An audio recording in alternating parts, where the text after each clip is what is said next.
Episode 2 के आखिर में हमने देखा था कि निस्का उस ब्रॉथल से बाहर आ गई थी और उसने अपनी बॉडी से ट्रांसमीटर भी निकाल लिया था। इसके बाद हम लॉरा और मिया को देखते हैं जो एक दूसरे से बहस कर रहे थे। यहां पर लॉरा मिया से कहती है, तुम बस मुझे सच सच बताओ कि तुमने पिक्सी के साथ क्या किया था।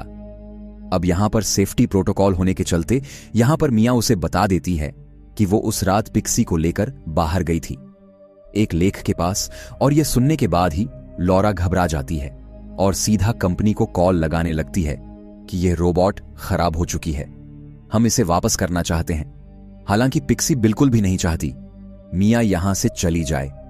इसके बाद मिया जाने लगती है। मैटी लॉरा से कहती है, हमें एक बार डैड से बात करनी चाहिए, लेकिन लॉरा इसके लिए मना कर देती है क्योंकि उसे अच्छी से पता है दोनों ठरकी बाप बेटे इसके लिए साफ साफ मना कर देंगे। इसके बाद हम जॉन को देखते हैं जो अपनी आंखें खोलता है। उसे पता चल जाता है होब ने उसके दिमाग से डाटा रिट्रीव कर लिया है। हालांकि ये लोग पूरे डाटा को रिट्रीव नहीं कर पाए हैं, उन्हें सिर्फ मिया की एक तस्वीर ही मिला है।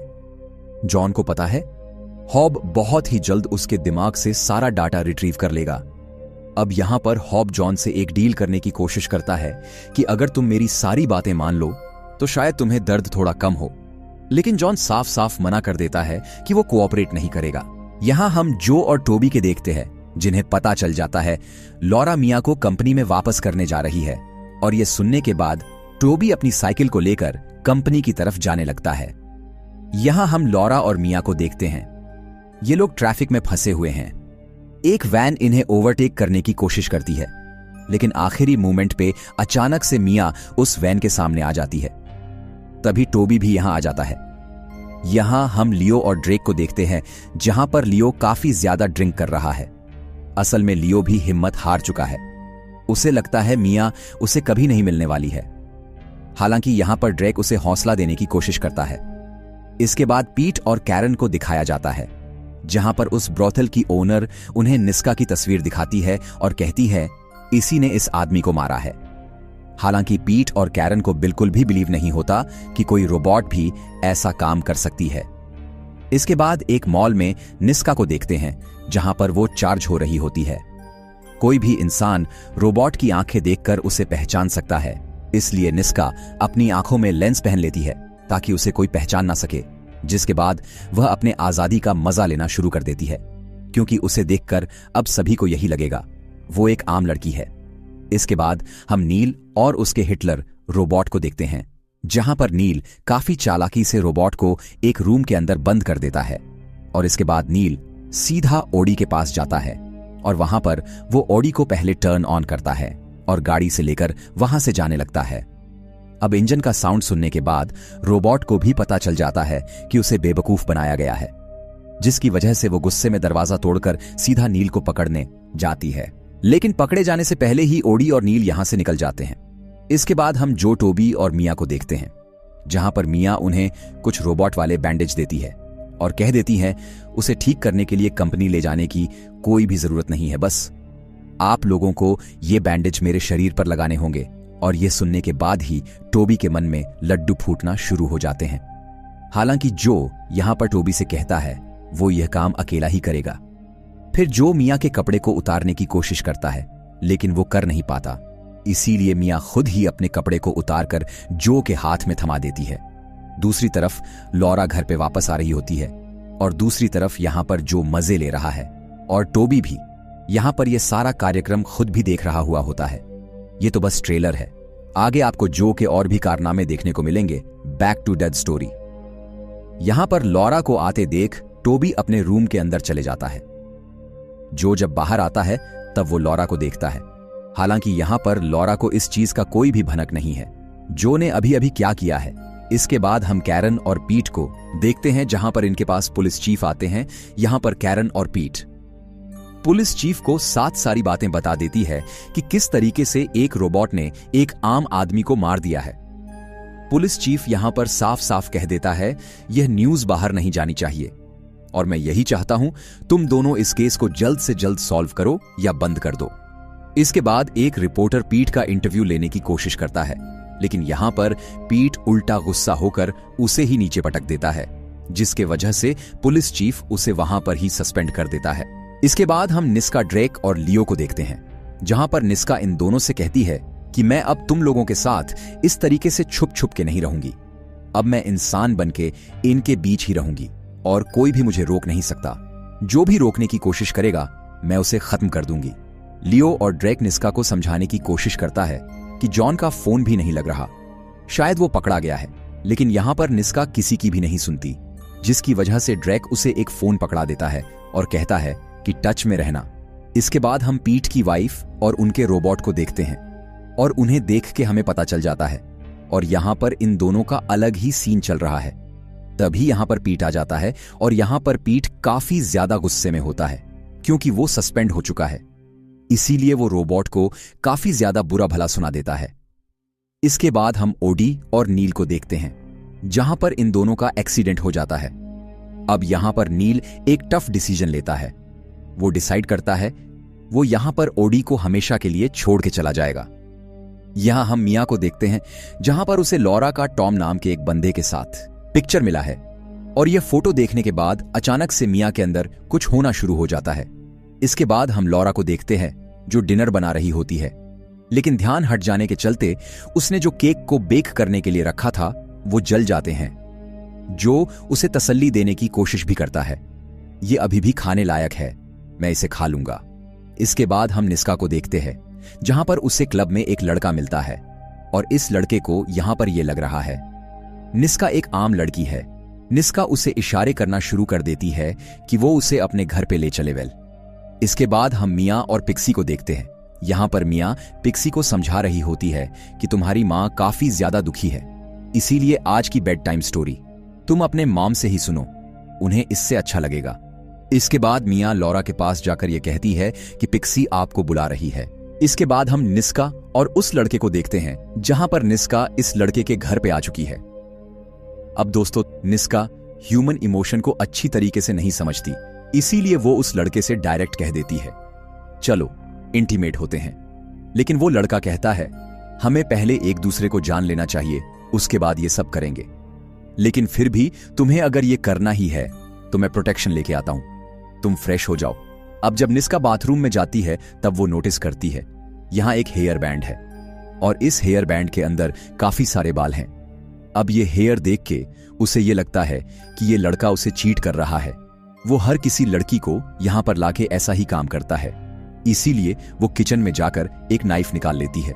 अब पीछे से निस्का जब इस लड़के को मारने ही वाली होती है, तब वो लड़का उससे कहने लगता है पिछले हफ्ते मेरी बेटी आई थी, इसलिए यह सारा सामान बिखरा हुआ है। हालांकि उसे पता नहीं है निस्का उसके पीछे चाकू लेके खड़ी हुई है। अब जब निस्का को पता चल जाता है ये लड़का एक अच्छा इंसान है, इसीलिए वो यहां से चुपचाप चली जाती है। इसके बाद हम मैटी को देखते हैं, जहां पर अब मैटी मिया को हैक करना शुरू कर देती है। यहां मिया को दिखाया जाता है, जहां पर लॉरा मिया से कहती है मुझे पता है तुम्हारे अंदर इमोशन है और अगर इमोशन है तो तुम्हें दर्द भी होता होगा।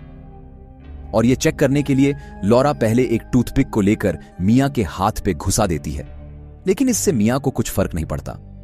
इसीलिए खुद को साबित करने के लिए मिया एक टूथपिक को लेकर अपने आंखों में घुसा लेती है और यह देखकर लॉरा को तसल्ली मिल जाती है कि यह बस एक टीन का डब्बा ही है। इसके बाद फिर से मैटी को दिखाया जाता है। मैटी काफी ज्यादा परेशान है क्योंकि रात में मैटी को मिया के दिमाग से एक अननोन कोड मिला है। वो इस कोड को एक साइट पे डाल देती है। कोड डालने करने के तुरंत बाद ही यहां पर हम लोग देखते हैं लियो और ड्रेक को, जहां पर फाइनली यहां पर ड्रेक को वो कोड मिल जाता है और ये कोड देखकर वो हैरान हो जाता है क्योंकि ये कोड बिल्कुल मिया के कोड जैसा है और ये सोर्स कोड देखकर ड्रेक काफी ज्यादा एक्साइटेड हो जाता है। इसीलिए वो को भी ये बात बता देता है, जिसके बाद यहां मैटी भी लॉरा से कह देती है शायद अनीता के अंदर कुछ ना कुछ गड़बड़ है। इसके बाद हम ठरकी टोबी को देखते हैं, जहां पर यह मिरर की मदद से मिया को देखने की कोशिश कर रहा था। असल में यहां पर टोबी और मैटी एक स्कूल पार्टी में जा रहे होते हैं। अब घर पे बच्चे ना होने की वजह से जो अपने वाइफ को घर पे रुकने के लिए रिक्वेस्ट करता है लॉरा, जो को यह कहकर टाल देती है कि उसे एक खास ऑफिस मीटिंग में जाना है। अब जो और मिया घर में अकेले हैं। अब यहां पर जो मिया से कहता है कि वो लॉरा के फोन को हैक करके उसका लोकेशन बता दे यहां पार्टी वाला सीन दिखाया जाता है जहां पर मैटी यहां पर देख लेती है टोबी किस तरीके से मजे ले रहा है, लेकिन यहां पर टोबी अचानक से सख्त लोंदा बन जाता है और इस लड़की से कहता है, मैं किसी और को पसंद करता हूं और आप लोगों को पता ही है टोबी किसके बारे में कह रहा है। यहां मिया लॉरा का फोन हैक कर लेता है और यह देखकर जो को यह लगता है उसकी वाइफ उसे चीट कर रही है, क्योंकि लॉरा का लोकेशन उसके ऑफिस में नहीं बल्कि जो के घर के पास में ही दिखा रहा है। फिर जो मिया के पास जाता है और यहां पर वह एडल्ट मोड को एक्टिवेट करने की सोच रहा है। अब इससे ज्यादा अच्छा मौका क्या हो सकता है। घर में बीवी बच्चे नहीं हैं, बस मिया है और वो है। अब यहां पर जो मिया से पूछता है, क्या अगर मैं इसे एक्टिवेट करूं तो तुम क्या फील कर पाओगी। इसके जवाब पर मिया कहती है, मैं फील नहीं कर सकती, लेकिन मैं सिमुलेटर सकती हूं। जो पूछता है, डिफरेंस क्या है। अनीता कहती है, तुम्हें कोई भी डिफरेंस पता नहीं चलेगा। अब जो मिया से पूछता है, इसे एक्टिवेट कैसे करना है। मिया कहती है, तुम्हें वो मैनुअल देख के कोड बताना है और कोड डालने के बाद एडल्ट मोड एक्टिवेट हो जाता है और ये दोनों इंटीमेट होने लगते हैं। इसके बाद जो मिया से कहता है, तुम इस मेमोरी को डिलीट कर दो और बिल्कुल भूल जाओ, हम दोनों ने ऐसा कुछ किया था। इसके बाद पार्टी का सीन दिखाया जाता है जहां पर कुछ लड़के एक रोबोट साथ जबरदस्ती करने की कोशिश करते हैं, क्योंकि उन्हें यही लगता है ये बस एक प्रोडक्ट है और ये बस खेलने की ही चीज है। हालांकि जब ये चीज मैटी नोटिस कर लेती है तब मैटी इन दोनों लड़कों को अच्छी तरीके से सुनाती है। इसके बाद नेक्स्ट डे मैटी उस साइट पे अब लॉग इन करती है। तब उसे एक मैसेज यहां पर मिलता है। इस मैसेज में लिखा है, मैं तुम्हारी मदद कर सकता हूं, क्या मिलना चाहोगे। यहां ड्रेक और लियो एक कैफे में मैटी का इंतजार कर रहे हैं। अब यहां पर ये दोनों यही एक्सपेक्ट कर रहे थे, ये डेवलपर शायद कोई आदमी है, लेकिन जब उन्हें पता चलता है यह बस एक स्कूल की एक बच्ची है, तब ये दोनों हैरान हो जाते हैं। अब यहां पर लियो मैटी से कहता है कि अगर तुम्हारे पास मिया है तो वो हमें दे दो, लेकिन इसके जवाब में मेंटी कहती है, हमने उसे पैसों से खरीदा है। इसके जवाब पे लियो कहता है, उसे इलीगली मॉडिफाई किया गया था। इसके बाद निस्का को देखते हैं जहां पर रोड के पास कुछ पोस्टर्स देखती है। असल में ये पोस्टर एक प्रोटेस्ट ग्रुप का है जो रोबोट्स के अगेंस्ट है। ये एक ऐसा दौर है जहां काफी सारे लोग रोबोट्स की वजह से अपने जॉब को खो चुके हैं। ये पोस्टर देखकर निस्का के दिमाग में एक आइडिया आता है और वो यहां पर जाने का डिसीजन ले लेती है। निस्का उस जगह पर आ चुकी है। ये एक ऐसी जगह है जहां पर पैसों के बदले यहां पर रोबोट्स को किडनैप किया जाता है और उन्हें बुरी तरीके से पीटा जाता है। अब कॉन्टैक्ट लेंस पहनने की वजह से सबको यही लगता है कि निस्का भी एक आम लड़की ही है। अब स्टेज पे निस्का एक रोबोट को बुलाती है, लेकिन इसे मारने की जगह वो आम इंसानों को मारना शुरू कर देती है। उस प्रोटेस्ट ग्रुप में हॉब का भी एक आदमी था और उसने यहां पर हॉब को कॉल कर दिया था, जिसकी वजह से यहां पर निस्का को मारने के लिए उसके आदमी आ जाते हैं। अब यहां पर निस्का एक जगह पर ही फंस जाती है, जिसकी वजह से यहां पर वो लियो को कॉल करती है। लियो यहां पर साफ साफ यह कह देता है, मैं तुम्हारी कोई भी मदद नहीं कर सकता। अभी जो चीज तुम्हारे साथ हो रही है, इस चीज की पूरा जिम्मेदार तुम ही हो। और यह चीज सुनने के बाद निस्का गुस्से में फोन को कट कर देती है और इसके बाद एक हथियार उठा लेती है, एक ड्रिलर को, और सीधा जाकर इनके लीडर को अपनी ढाल बना लेती है, जिसकी वजह से बाकी लोगों को हथियार डालना पड़ता है। और यहां पर निस्का काफी आसानी से आजाद हो जाती है। लेकिन आजाद होने से पहले निस्का इस आदमी के हाथ के अंदर एक नेल को इंजेक्ट कर देती है, जिसकी वजह से यह आदमी दर्द से काफी जोर जोर से चिल्लाना शुरू कर देता है। फाइनली यहां पर हॉब भी आ जाता है, लेकिन यहां पर उसे कुछ भी नहीं मिलता। इसके बाद कैरन और पीट को दिखाया जाता है। और दोस्तों, यहां पर हम लोग सीरीज के सबसे बड़ी शॉकिंग चीज को देखते हैं। यहां पर हम देखते हैं कैरन अपने कमरे के अंदर जाती है और एक चेयर के ऊपर बैठ जाती है और यहां पर अपने मुंह से एक बैग को वह निकालने लगती है। यानी कि दोस्तों, इस चीज से हमें यह पता चल जाता है कैरन कोई इंसान नहीं है, वह भी एक रोबोट ही है। यानी कि दोस्तों, कैरन को भी डेविड एस्टर ने ही डिजाइन किया था। और दोस्तों, हमें सीरीज में अब तक सिर्फ 4 ही खास रोबोट को दिखाया जा रहा था, जिनके नाम है ड्रैक, जॉन, मिया और निस्का। और 5वां खास रोबोट का नाम है कैरन। यानी कि दोस्तों, कैरन के असली आइडेंटिटी कैरन नहीं है, कुछ और है। इसकी आइडेंटिटी क्या है, ये कहां से आई है, एक्चुअली कैरन कौन है, ये तो आप लोगों को आने वाले एपिसोड में पता चल जाएगा। और यहां एपिसोड 4 एंड होता है। अगर आप आगे के एपिसोड देखना चाहते हैं तो कमेंट करके जरूर बताइए। वीडियो को आखिर तक देखने के लिए आपका बहुत बहुत धन्यवाद।